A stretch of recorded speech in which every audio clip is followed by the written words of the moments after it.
یہ دیکھیے مفتی یہ طارق مسعود صاحب ہیں، یہ اس غیر اللہ کی نظر و نیاز کو تو غلط کہہ رہے ہیں، خاص کر جو محرم کی نیاز ہے یا اس طرح کی اور بھی چیزیں ہیں، لیکن ساتھ ہی یہ کہہ رہے ہیں کہ کچھ علماء ہیں ان کے پاس کچھ دلائل ہوں گے، خاک دلائل ہوں گے، سیدھی طریقے سے اس کا رد کرو، ہر غیر اللہ کی نظر و نیاز کا رد کرو۔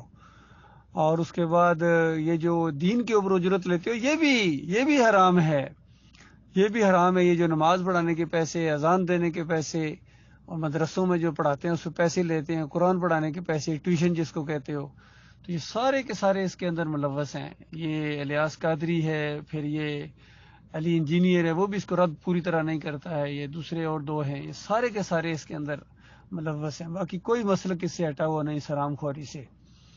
بریلوی ہوں، دیوبندی ہوں، اہل حدیث ہوں، سلفی ہوں، حنبلی ہوں، سعودی ہوں، سارے کے سارے دین کے اوپر اجرت لیتے ہیں، اذان پڑھانے کی، اذان اور امامت کرانے کی۔ اور باقی یہ جو بریلوی ہیں، دوسری غیر اللہ کی نظر و نیاز جو ہے، 11ویں 12ویں محرم کی سبیلیں سب کو کھاتے ہیں منو سلوا سمجھ کر۔ تو وہ جو کسی نے کہا نا کہ یہی شیخ حرم ہے، چرا کے بیچ کے آتا ہے، دل کے ویسو چادر زارا، اس طرح کا کوئی شعر ہے، یہی حرام خور ہے۔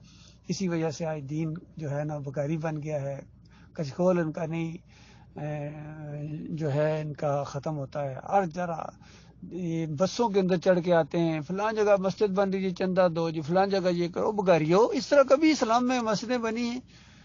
اسلام میں تو یہ جس علاقے کے اندر دو چار مومن ہوں، اسب حیثیت جس طریقے سے بھی، یا کوئی اپنے طور پر وہاں جا کے اگر گزرا ہے اس طریقے سے، اس میں کوئی حصہ ڈال دے، علیحدہ بات ہے۔ لیکن یہ کہ ایک پورا سلسلہ بھیک مانگنے کا شروع کر دو کہ وہاں پاکستان سے یہاں بحرین میں آتے ہیں کہ وہ جی چندہ اکٹھا کر رہے ہیں، فلاں علاقے کے اندر مسجد بن رہی ہے جی، پھر سعودی عرب میں جاتے ہیں، دبئی میں جاتے ہیں، پورا پیشہ ان کا بزنس ہے۔ اندازہ لگائیے، ویزے لگا کے، ٹکٹیں کٹا کے یہاں لاکھوں خرچ کر کے آتے ہیں، پھر کتنا کما کے لے کے جاتے ہوں گے۔